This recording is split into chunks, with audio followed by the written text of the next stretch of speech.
parc du Belvédère, l'éclectisme fait les beaux jours du quartier chic de la ville.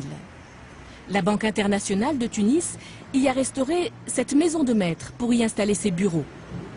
AN comme Ange Nakache. Sa maison date de 1924. Pour une maison de maître, c'est vraiment une petite maison.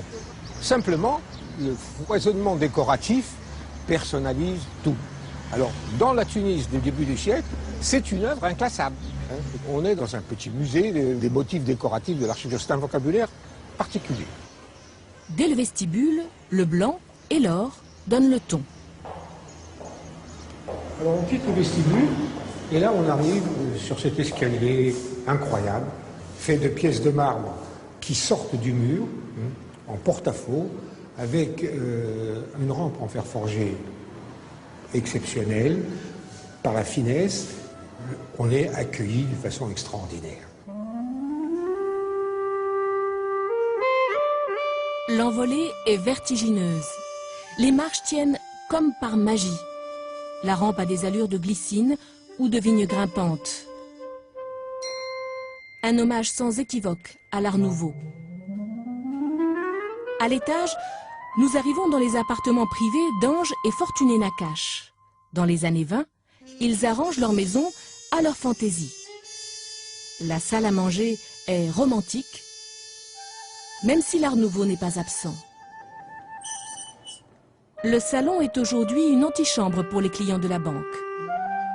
Chaque pièce a gardé son aspect d'origine. Alors voilà. Oh, ça m'a ici, Mohamed. On peut rentrer?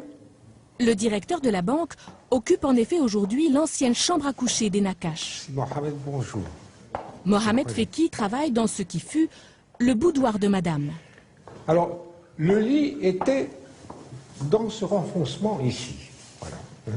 Et puis il y avait devant, on le voit dans les photos d'époque, le boudoir de madame. Et ici, c'était vraiment la partie privée de Fortuné Nakache.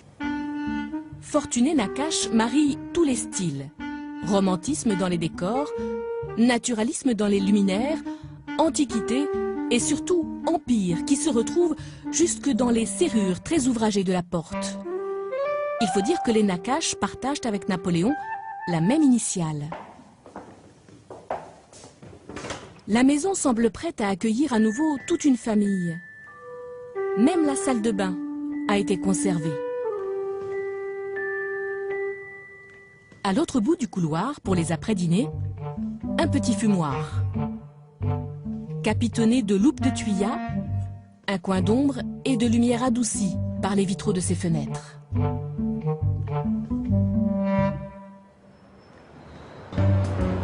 Très connus ou oubliés, les immeubles de Tunis racontent l'architecture du début du XXe siècle. Un patrimoine dont tout un pan reste à découvrir et à protéger.